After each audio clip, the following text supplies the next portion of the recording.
Rasulullah SAW bersabda, jika zaman itu telah dekat, banyak mimpi orang beriman tidak bohong, dan sebenar-benar mimpi di antara kalian adalah mimpi orang yang paling jujur dalam perkataan. Dan mimpi seorang muslim adalah 1 dari 46 bagian kenabian. Bagi kalian yang memiliki mimpi terkait perjuangan atau kemaslahatan umat, silahkan hubungi nomor yang tertera. Terima kasih. Judulnya Azab Allah dan Pencarian Tempat yang Aman.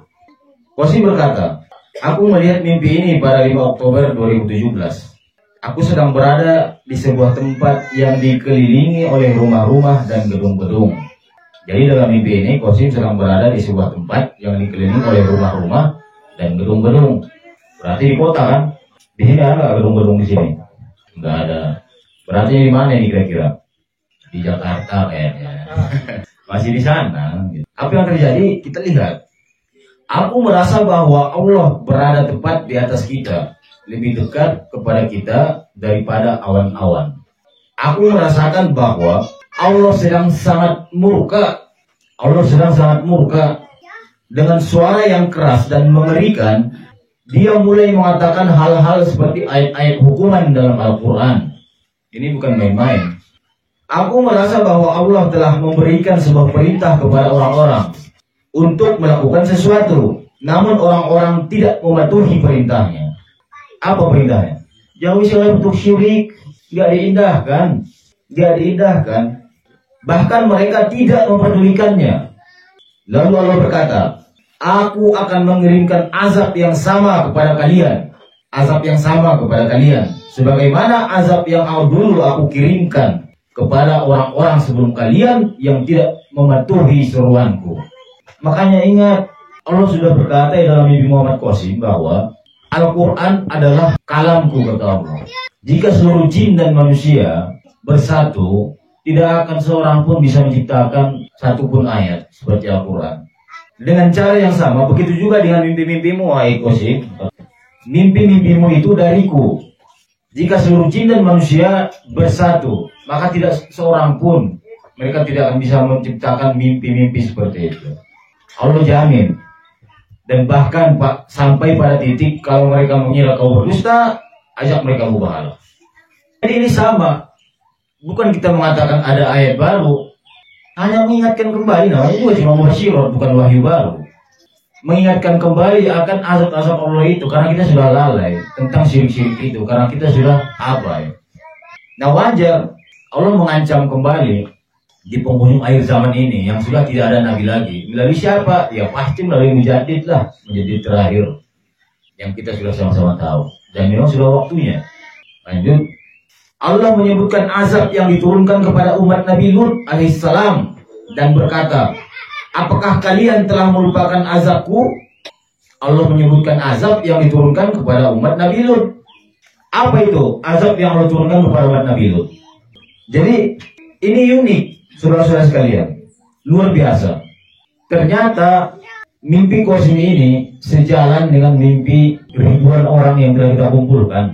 Dengan satu kata, kena semua. Azab yang ditimpakan kepada umat Nabi Lut itu batu meteor berjatuhan, gempa, tanahnya dibalikan, yang bawah ke atas, yang atas ke bawah, mata mereka dibutakan. Wajar nanti radiasi gitu, radiasi nuklir dan seterusnya. Angin kencang yang membawa suara menggelegar. Semua sejalan ternyata. Dengan satu kata Allah katakan dalam mimpi Qasim, azab yang kuturunkan kepada umat Nabi Lut, kena semua mimpi yang kita bacakan. Kena. Tapi kita masih lalai dan abai begitu. Lanjut, Allah menyebutkan azab yang diturunkan kepada Nabi SAW dan berkata, apakah kalian telah melupakan azabku? Aku berkata, yaitu Qasim, oh tidak, Allah telah sangat murka, Allah telah sangat marah. Gitu. Aku melihat orang-orang berlari ke sana kemari dengan panik dan mencoba untuk menyembunyikan diri mereka. Allah berkata, aku mengetahui dimanapun kalian bersembunyi, dan tidak ada seorang pun yang dapat bersembunyi dariku. Mengerikan ini. Tidak main-main bagi yang mau berpikir dan bagi yang mau percaya mubasyirah. Lalu mereka mulai berlarian ke arah lainnya. Dan Allah berkata lagi dengan kata-kata yang sama. Setelah melihat ini semua, aku pun mulai berlari untuk bersembunyi, kata Qasim. Datang dulu baru dia juga lari, Qasim. Bayangin. Makanya Qasim ini memang benar harus dipaksa. Percayalah. Terjadi dulu baru Qasim lari, bayangin. Gimana orang lain mau sadar, dianya saja begitu, yang punya mimpi. Memang goblok Qasim itu. Untuk saat ini, menjengkelkan, serius. Kita bersusah payah dengan penuh kasih sayang ingin orang-orang supaya selamat, mengingatkan ini. Dia sendiri nantinya ada di situ tuh. Dan saya yakin ini pas ketika dia di Jakarta, lihat sendiri tadi. Iya, di tengah-tengah kota dia. Ada gedung-gedung katanya. Di mana kalau bukan di kota coba? Lanjut. Setelah melihat ini semua, aku pun mulai berlari untuk bersembunyi. Aku berkata, ini tidak baik. Saat Allah menjadi marah, maka tidak ada seorang pun atau apapun yang dapat menghentikan azabnya. Lebih baik pergi menjauh dan mencari tempat yang aman. Datang dulu baru mencari tempat aman. Gimana itu? Terus mau kemana? Kalau jalanan rusak gimana, bro? Kalau jalanan rusak mau gimana? Itu kayak Italia itu kan hancur jalan raya itu, terbelah buminya, putus. Mau kemana? Kasihan orang-orang. Sadarlah Qasim. Lalu aku melihat beberapa orang berlari di sampingku, tapi aku tidak bertanya mengapa mereka berlari bersamaku. Aku melihat sebuah tempat di kejauhan dan berkata, di sana tampaknya bagus. Kemudian aku duduk di sebuah pojokan dengan punggungku bersandar pada tembok. Orang-orang yang bersamaku duduk di sampingku. Tempat ini tampak sangat damai. Aku masih dapat mendengar suara Allah, tapi suaranya terdengar sangat samar. Aku berkata, tempat ini aman. Allah tidak akan mengirimkan azabnya ke sini. Kita bisa tahu nggak itu di mana? Bisa, bagi yang mau berpikir. Kemudian aku melihat beberapa orang penting lainnya juga datang ke sini. Ini kata kuncinya. Dari sini kita tahu tempat mana itu. Kemudian aku melihat beberapa orang penting lainnya juga datang ke sini, ke tempat aman ini. Bagaimana kita bisa tahu ini di mana? Makanya kaitkan dengan mimpi dia yang lain. Mimpi Qasim itu saling terkait satu sama lain. Apa di mimpinya? Lihat yang pernah saya bahas. Yang Qasim datang ke sebuah tempat, orang sedang bangun rumah, dan dia kaget orang-orang ini begitu jujur menyampaikan isi mimpi-mimpi Qasim. Lalu setelah terjadi bencana, orang-orang ini semakin giat menyebarkan peringatan tentang bencana yang akan terjadi. Lalu setelah bencana-bencana itu, orang-orang penting datang pada mereka. Siapa itu? Tahu sendirilah di mana itu. Saya tidak akan mendoktrinkan kepada Anda di sini. Berpikirlah. Saya tidak suka hanya sekedar ikut-ikutan. Semua harus bertindak atas kesadaran penuh dan keyakinan. Supaya juga nanti Anda tidak menyesal dengan langkah yang ingin Anda ambil.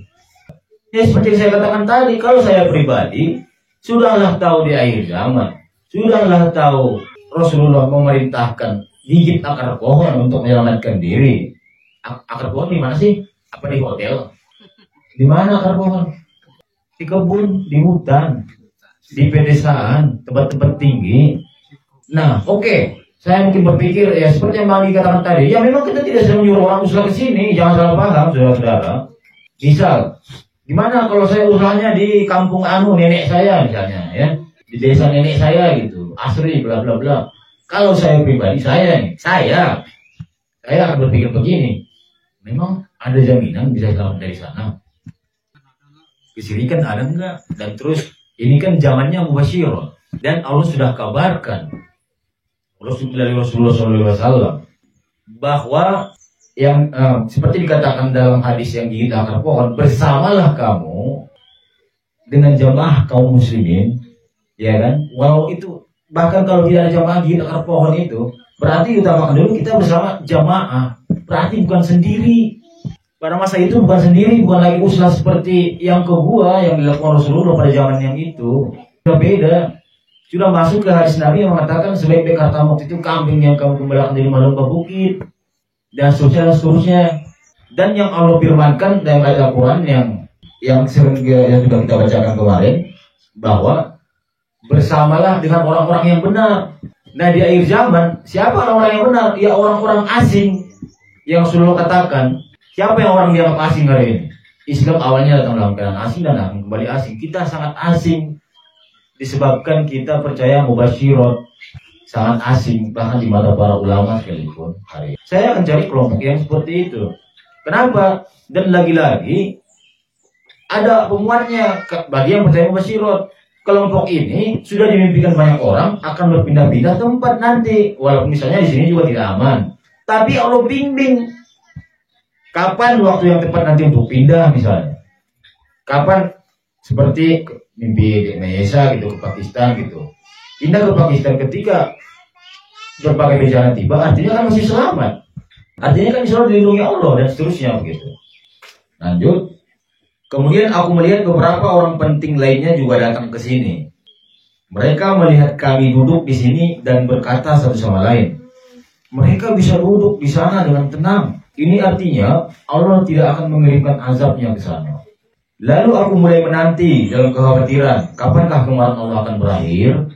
Karena saat itu terjadi, aku memutuskan untuk pergi dari sini. Aku berpikir, nanti saat aku kembali, tidak ada yang tersisa dan semua hancur terkena ayat Allah. Qasim memutuskan untuk bersama orang itu, insya Allah, yang terlihat aman dan damai.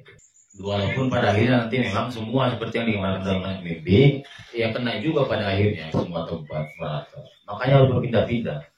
Karena kita ini baru di ujung akhir zaman, sudah sering kami sampaikan, hingga pada akhirnya nanti yang tersisa itu manusia-manusia yang digiring oleh api ke arah Yaman, penenggelaman di timur dan di barat, semua tenggelam kok.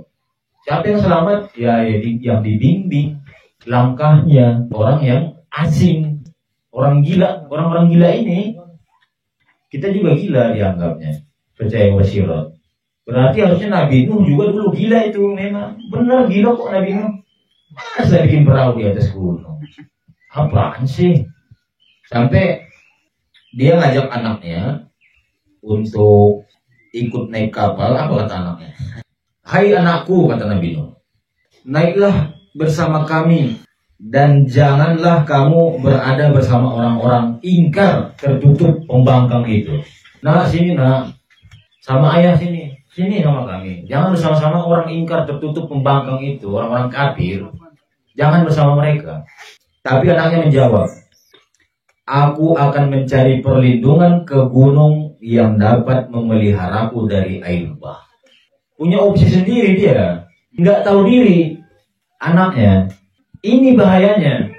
Memang kita ini bukan apa-apa di mata Allah. Kalau tidak Allah jaga, kalau tidak Allah jaga, tidak akan selamat. Kalau tidak Allah bimbing, pasti akan tersesat. Nah di akhir zaman ini memangnya petunjuk lewat apa lagi kalau bukan Mubasyirot, saudara-saudara? Berarti kita harus tinggal bersama siapa? Makanya lo katakan Al-Quran, bertakwalah kepada Allah dan bersama dengan orang-orang yang benar. Siapa orang-orang yang benar? Ya silahkan diteliti sendiri. Bayangin anaknya bilang, aku akan mencari perlindungan kamu. Maksudnya saya akan cari aman sendiri deh gitu.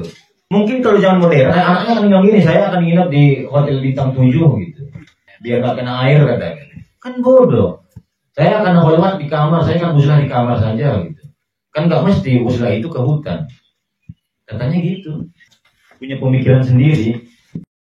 Rasulullah Shallallahu Alaihi Wasallam bersabda, wahai sekalian manusia, sesungguhnya kabar kenabian telah tiada, kecuali mimpi yang baik yang dimimpikan oleh seorang muslim, atau mimpi yang diperlihatkan kepadanya. Hadis Sunan Ibnu Majah, nomor 3889.